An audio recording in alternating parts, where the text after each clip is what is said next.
he drove them straight to a hospital. He wanted to do a DNA test between him and his grandchildren to find out if they belonged to his son. The DNA test was swift.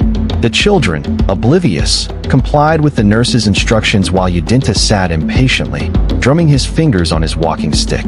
Days later, when the results arrived, his hands trembled as he tore the envelope open. No biological relationship detected.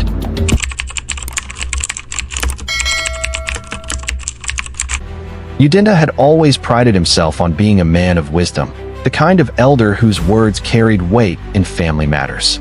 His presence alone commanded respect, and in his home, his voice was law. But there was one thing he could never bring himself to accept: his daughter-in-law, Uju. From the moment his son, Emmanuel, introduced Uju as the woman he wanted to marry, Yudinta disliked her.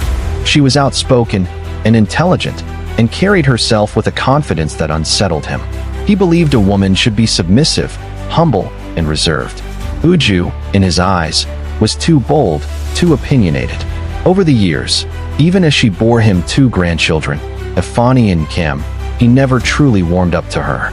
Instead, suspicion brewed in his heart, whispering doubts he refused to ignore. One evening, as he sat in his compound, watching the children play, his unease resurfaced. Efani was growing tall, too tall, he thought, and Kem had a sharp nose that looked nothing like Emmanuel's. A nagging thought crept into his mind, one that had visited him many times before, but now demanded action.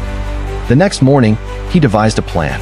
When Emmanuel mentioned traveling for a business trip, leaving Uju alone for the weekend, Yudinta seized the opportunity.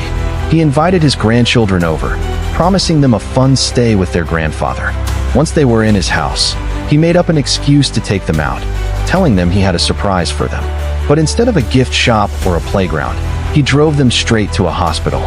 He wanted to do a DNA test between him and his grandchildren to find out if they belonged to his son. To him, a woman who is too bold and opinionated cannot stay with one man.